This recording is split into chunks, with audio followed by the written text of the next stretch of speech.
নমস্কার বন্ধুরা, হোম কিচেনে আপনাকে স্বাগত জানাই। আপনারা কেমন আছেন? আমি খুব ভালো আছি। তো আজকে একটা কলার রেসিপি নিয়ে চলে আসছি। এরকম লম্বা লম্বা করে কেটে নিয়েছি আলু এদিকে 5টা কলা আর 2টা আলু নিয়ে নিয়েছি।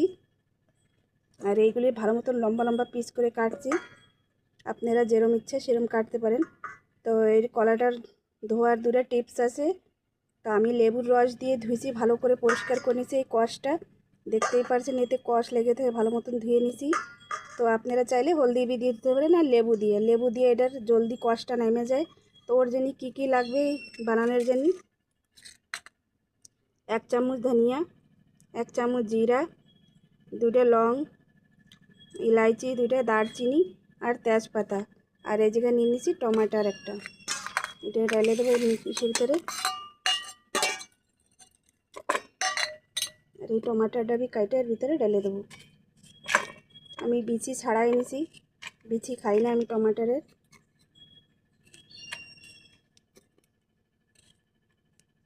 এটা পিষাই নিয়ে আসি। তো বন্ধুরা, আপনারা ভিডিওটা স্কিপ করবেন না, দেখতে থাকেন বন্ধুরা। তো এই মশলাটা পিষাই নিয়েছি, এর ভিতরে ঢেলে দেবো।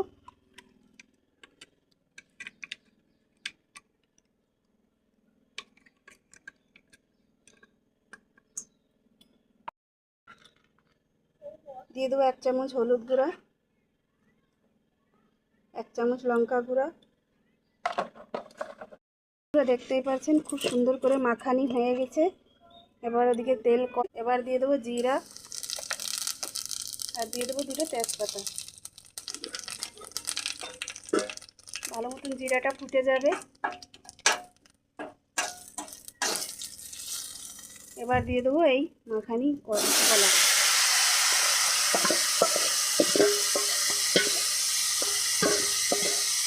এবার ভালো মতন এটা একটু ভেজে নেবো বন্ধুরা।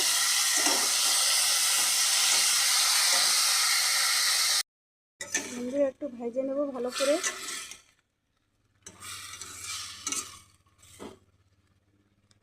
এবার ঢাকনা দিয়ে রেখে দেবো 2 মিনিট।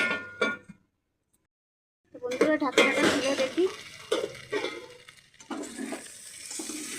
ভাজা হয়ে গেছে বন্ধুরা, দেখতে পাচ্ছেন কি সুন্দর। এবার ঢেলে দেবো জল,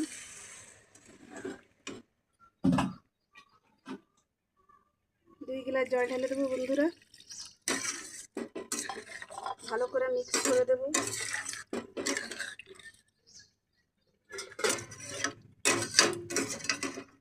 এবার ঢাকা দিয়ে রেখে দেবো। তো বন্ধুরা, ঢাকনাটা খুলে দেখো,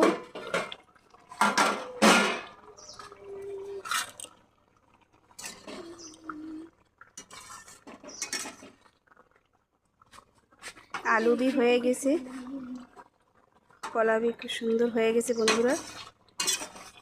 এবার সবজিটা নামাই নেব বন্ধুরা। দেখেন আমার কলার সবজি হয়ে গেছে, নামাই নিয়েছি।